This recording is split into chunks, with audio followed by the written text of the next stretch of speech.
The man who taught the world to think different couldn't stop thinking about his own death. Steve Jobs spent decades obsessed with control, with perfection, with bending reality to his will. And when cancer arrived, quiet and patient, he tried to negotiate with it. He tried alternative medicine. He tried special diets. He tried everything except the surgery that might have saved him. Even at the end, he believed he knew better than everyone else. Maybe that's not confidence. Maybe that's just fear wearing a black turtleneck. Before Apple, before the fortune, before the reality distortion field, there was a kid who didn't fit. Adopted, always aware of it. His biological parents gave him up, and that fact lived inside him like a wound that never fully closed. He'd later say he felt abandoned, then immediately correct himself, insisting he felt chosen. Both were true. Both shaped everything. Paul and Clara Jobs loved him, but love doesn't erase the question every adopted child carries: why wasn't I enough? Steve turned that question into fuel. If the world didn't want him, he'd make the world need him. He wasn't a natural genius. He dropped out of Reed College because he couldn't see the point, couldn't justify the cost to his working-class parents. But he didn't leave. He stayed, sleeping on floors, returning Coke bottles for food money, sneaking into calligraphy classes because the letter forms were beautiful. He was broke and lost, but he was searching for something. Not a career, not money yet. He was searching for a way to matter. He found it in a garage with a guy named Wozniak, who could actually build the things Steve could only imagine. Wozniak was the engineer. Jobs was something else entirely. A salesman, yes, but more than that. A person who could look at a circuit board and see poetry, who could look at a computer and see liberation. He didn't invent the personal computer. He made people want it. He made them feel like owning one meant joining a revolution. And maybe it did. But revolutions need leaders, and leaders need followers. And Steve Jobs needed something deeper than that. He needed disciples. Apple grew fast, impossibly fast, and with every success, Steve's standards tightened. He'd walk into a room and tell engineers their work was shit, not mediocre, shit.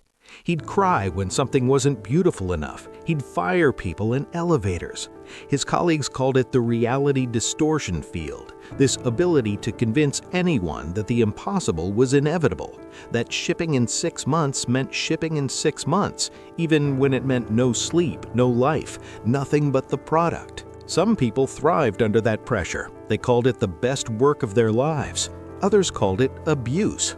Both were right. He had a daughter he refused to acknowledge. Her name was Lisa. Her mother had to go on welfare while Steve, worth millions, told a court he was sterile.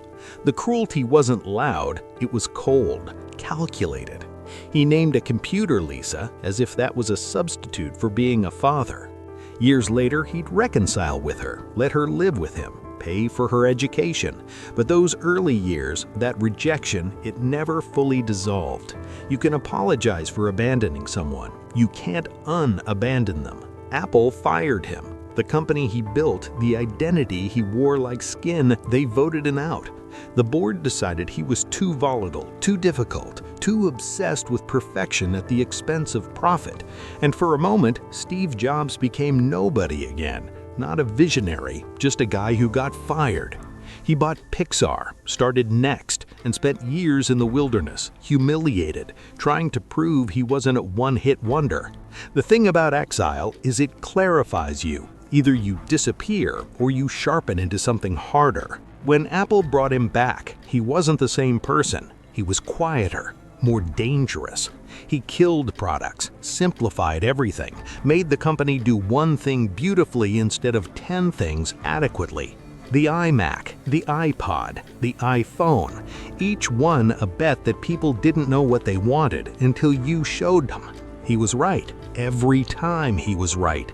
And every time he was right, the myth grew larger. Steve Jobs, the man who could see the future. But seeing the future means you're never fully in the present. It means you're always dissatisfied with now, always chasing a tomorrow that keeps moving. His employees were terrified of him. His partners were exhausted by him. His family learned to navigate around him. He was a vegan who screamed at waiters, a Buddhist who parked in handicapped spots, a man who preached simplicity and beauty while leaving chaos in his personal life. He married Lorene Powell, had more children, built something resembling a family, but even they understood the work came first, the vision came first. Steve came first, even if he believed he was serving something larger than himself. The cancer diagnosis came in 2003, a rare, treatable form of pancreatic cancer. Doctors told him surgery now, immediately, could save him. He said no. He tried acupuncture, herbal remedies, fruit-only diet, spiritual cleanses. For 9 months, he gambled with his life because he couldn't accept that his body was beyond his control. When he finally agreed to surgery, it was too late. The cancer had spread.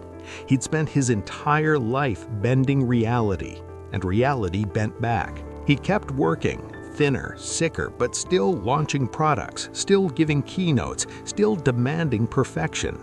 The iMac, the iPod, the iPhone, each one a bet that people didn't know what they wanted until you showed them. He was right. Every time he was right. And every time he was right, the myth grew larger. Steve Jobs, the man who could see the future. But seeing the future means you're never fully in the present. It means you're always dissatisfied with now, always chasing a tomorrow that keeps moving. His employees were terrified of him. His partners were exhausted by him. His family learned to navigate around him. He was a vegan who screamed at waiters, a Buddhist who parked in handicapped spots, a man who preached simplicity and beauty while leaving chaos in his personal life. He married Lorene Powell, had more children, built something resembling a family, but even they understood the work came first, the vision came first. Steve came first, even if he believed he was serving something larger than himself. The cancer diagnosis came in 2003, a rare, treatable form of pancreatic cancer. Doctors told him surgery now, immediately, could save him. He said no. He tried acupuncture, herbal remedies, fruit-only diets, spiritual cleanses. For 9 months, he gambled with his life because he couldn't accept that his body was beyond his control. When he finally agreed to surgery, it was too late. The cancer had spread. He'd spent his entire life bending reality, and reality bent back. He kept working, thinner, sicker, but still launching products, still giving keynotes, still demanding perfection. The iPad, the iPhone, each one a bet that people didn't know what they wanted until you showed them. He was right. Every time he was right. And every time he was right, the myth grew larger. Steve Jobs, the man who could see the future. But seeing the future means you're never fully in the present. It means you're always dissatisfied with now, always chasing a tomorrow that keeps moving. His employees were terrified of him. His partners were exhausted by him. His family learned to navigate around him. He was a vegan who screamed at waiters, a Buddhist who parked in handicapped spots, a man who preached simplicity and beauty while leaving chaos in his personal life. He married Lorene Powell, had more children, built something resembling a family. But even they understood the work came first, the vision came first. Steve came first, even if he believed he was serving something larger than himself. People say he was a genius. People say he was a monster. The truth is messier. He was someone who needed to be essential, who couldn't tolerate irrelevant, who built beautiful things because beauty was the only language he trusted. But needing to be essential is different from being happy, and changing the world is different from being at peace with it. The question isn't whether Steve Jobs succeeded. He did, completely, undeniably. The question is what he traded to get there. Whether the man who wanted to put a ding in the universe noticed how many dings he left in the people around him. Whether perfection in your work compensates for imperfection in your life. He spent decades insisting that the two were connected, that greatness required sacrifice, that changing the world meant giving up comfort, stability, maybe even kindness. In the end, he couldn't control the one thing he spent his whole life controlling. His body failed him. His reality distortion field couldn't convince cancer to stop, and the empire he built kept running without him, which might be the final irony. He made himself irreplaceable, and then the world replaced him anyway. You can still see his influence everywhere, in your pocket, on your desk, in the way we expect technology to be beautiful, intuitive, seamless. He won. But if you're paying attention, you'll notice he never looked like someone who felt like he'd won. He looked like someone still searching, still reaching, still unsatisfied. Maybe that's what drove him. Maybe that's what killed him. Maybe it's the same thing.